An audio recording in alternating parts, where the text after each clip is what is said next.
bismillah barke borom Touba.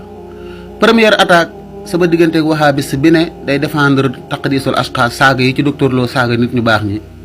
maa ngi ci taqdisul ashxaas volume 1 boo demee page 299 docteur Lo nee na yéen tijaan yi ne ba ngeen di wasifa yónnent bi day ñëw.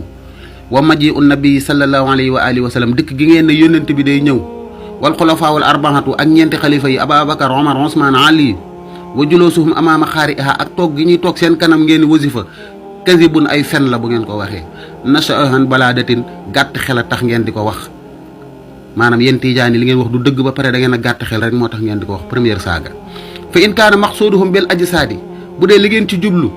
mooy dañuy ñëw physiquement ànd ak seeni yaram falaa yartaaba ahadun fii annahu bu'taanun kenn du sikki sàkk ne loolu ngeen wax du dëgg ay meew la ay kasaw-kasaw la ñaar wala yu saddiquhu aqilun ku am xel du dëggal loolu kon yéen amu leen xel ñett li anal jasada ngir naka yaram laa budda an yura bil ayni wa yulmasa bil yadi mu joxe ay layam ne nee na yaram kat dañ koy gis ak bët di ko mën a laal ak loxo wa in kaana maqsuuduhum anna arwaahum taji'u bu dee li ngeen bëgg a wax yéen tijaan yi mooy ruuxu yónnent bi ak xalifa yi ñooy ñëw fa huwa min banaati gayrihim loolu tegewut fenn li annahu laa dalila alayhi ndax loolu amul dalil mu def commentaire u boppam nag wa kayfa tatruku arwaahum taahiratu naka la seen ruu yu sell yooyu ñoom yónnent bi ak Ababakar Omar Ousmane Ali di ñëwee di bàyyi jannatul firdawsi di bàyyi ajjana firdawsi wa taxruju minha muy génn foofa su ma tajji uli tajlisa amaama xawmin jaahiliina muy jóge ajjana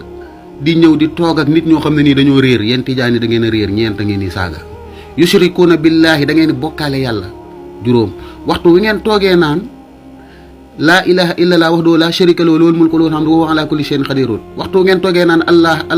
astaghfirullah al-azim allazi laa ilaha illa huwa al-hayyul qayyum docteur Lo nee na yéen a ngi bokkaale yàlla waxtu woowu wa yastamiduuna min ghayrillahi yéen a ngi sukkandiku di wéeru ci keneen ku dul yàlla bàyyi fi yàlla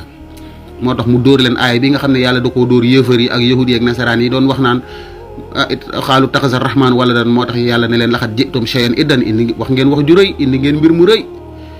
docteur Lo tamit dóor na leen aaya boobu yéen tijaan yi nee na indi ngeen mbir mu rëy te kaadu samaawaatu yatafattarna min fawqihinna wa tansaxul ardu wa taxirul jibaalu nee na tuuti kon loolu yàlla wax ne tuuti kon asamaan si xottee ko suuf si xar montagne yi daanu ndax wax ju rëy jooju ñooñu wax yéen tamit laxat jitum shay'an iddan indi ngeen mbir mu rëy rëy docteur Lo dóor na leen aaya bi yàlla dóoroon ci yéefar yi yéen tijaan yi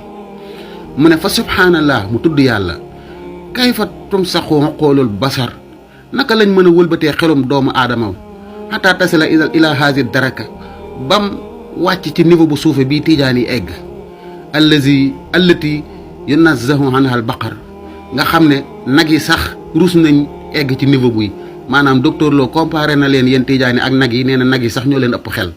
moo tax mu ne wa man yudlilillaahu fa maa lahu min sabilin képp ko yàlla réeral sànk la dootoo gis yoon wu baax woo jaar kon yoonu tijaan wi ngeen nekk yoonu réer la yoonu sànkute la moo tax du ngeen jaar fu baax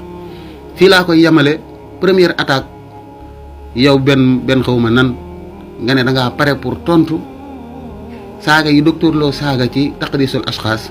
ñëwal ci lii te lii salaamaaleykum la ba mu paree nag jàmm santeeg yow dugg ci biir téere bi lu ci ay saaga lu ci ay fen ma génn ko tegal la ko ba xam di nga ci tontu jërëjëfe borom Touba.